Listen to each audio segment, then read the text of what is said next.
saya sudah menikah dan selama 9 tahun belum dikaruniai anak. Sudah banyak yang saya dan suami saya lakukan, baik ikhtiar medis maupun non medis, dan banyak juga cacian, hinaan, banyak sekali sudah kami alami berdua. Hingga dalam waktu 1 tahun terakhir ini kami berdua memutuskan untuk tidak melanjutkan program lagi, dan kami berdua pasrah. Bahkan di dalam doa kami yang pada saat 8 tahun terakhir itu selalu meminta diberi keturunan. Tapi dalam 1 tahun ini kami di dalam setiap berdoa hanya meminta ketenangan hati dan keikhlasan dalam menjalani hidup ini. Dan kami meminta mudah-mudahan Allah selalu memberikan kabar baik kepada kami, entah itu diberikan keturunan atau kabar baik apapun. Nah, yang jadi permasalahan Ustadz, sampai saat ini masih ada orang yang menanyakan hal yang membuat kami itu marah ya, membuat kami itu bersedih. Bahkan itu dari orang terdekat kami, Ustadz, saudara kami. Akhirnya dengan seperti itu kami memutuskan silaturahmi dengan beliau. Bahkan di momen Lebaran kemarin kami berdua memutuskan untuk tidak mengunjungi beliau. Karena semata-mata kami menjaga agar hati kami itu tetap tenang dan tetap ikhlas dengan tidak mendengar apa yang dikatakan beliau, terutama tentang keturunan. Yang akan saya tanyakan Ustadz, apakah yang kami lakukan dengan memutus silaturahmi dengan beliau itu tepat? Dan apakah itu tandanya kami belum ridho, kami belum menerima takdir Allah? Dan bagaimana agar kami tetap istiqomah, kami tetap bisa dan Allah tetap ridho dengan apa yang kami lakukan, apa yang kami jalankan di hidup ini. Satu hal yang harus kita pahami dalam hidup, kita tidak akan bisa menyenangkan semua orang. Kadang kita sudah berbuat baik saja, masih ada orang yang gak baik sama kita. Maka rumusnya, kita berbuat baik sama orang bukan agar orang jadi baik ke kita. Tapi kita berbuat baik sama orang agar Allah yang maha baik tambah baik sama kita. Ini yang harus kita pahami. Maka yang kedua, kita tidak diperintahkan untuk menyenangkan semua orang. Tapi yang pasti kita diperintahkan untuk tidak menyakiti setiap orang. Maka Teteh tidak mudah untuk melewati arus ombak yang datang itu. Maka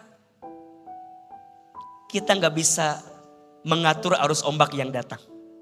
Yang bisa kita atur adalah ajarkan tubuh ini berenang, agar ketika ombak itu datang kita bisa melewati arus itu.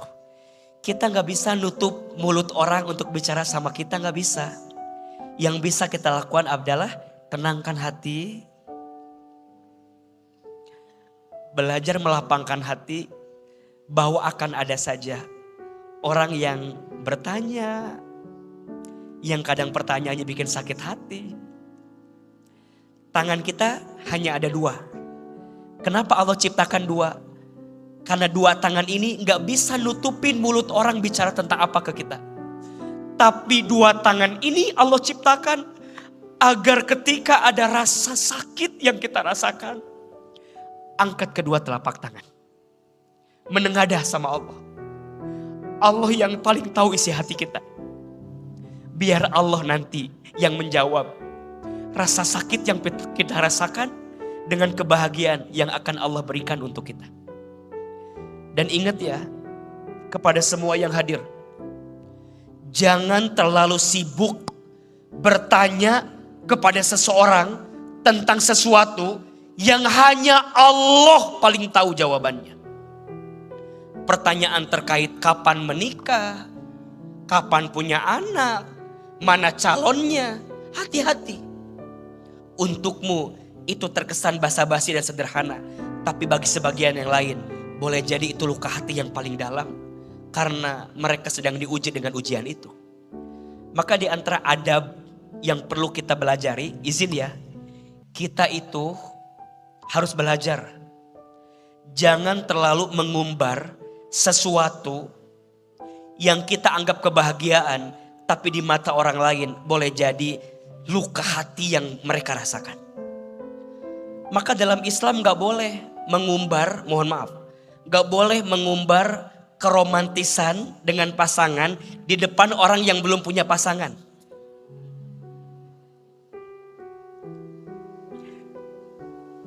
Kan sering ya. Hati-hati. Tidak semua orang melihat kebahagiaan kita dengan kacamata yang sama. Mungkin mereka punya luka hati yang dalam, sehingga tidak mudah untuk mereka lepaskan. Jangan bicara tentang kesuksesan di depan orang yang mohon maaf sedang sulit keadaannya. Makanya banyak orang yang tidak mau ikut reuni, karena reuni sering dijadi ajang sebagai pamer, betul gak?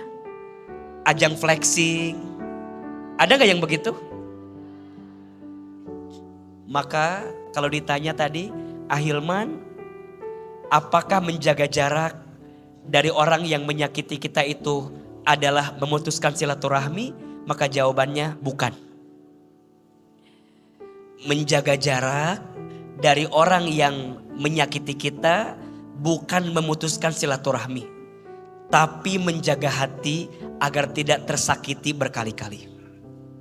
Setuju? Boleh kok kita ngeblok sesuatu yang nyakitin kita, boleh. Unfollow orang yang nyakitin kita, boleh? Boleh. Itu bukan memutuskan silaturahmi, tapi itu menjaga hati agar tidak tersakiti berkali-kali. Bedakan antara memaafkan dengan melupakan. Memaafkan dengan melupakan itu beda. Memaafkan itu membersihkan hatimu agar tidak membenci kepada orang yang menyakitimu. Sedangkan melupakan membersihkan pikiranmu agar tidak ingat kepada yang menyakitimu. Memaafkan letaknya di hati, melupakan letaknya di pikiran. Walaupun belum bisa melupakan, pelan-pelan mulai dengan memaafkan. Memaafkan itu tidak merubah masa lalu, tapi memaafkan mencerahkan masa depan.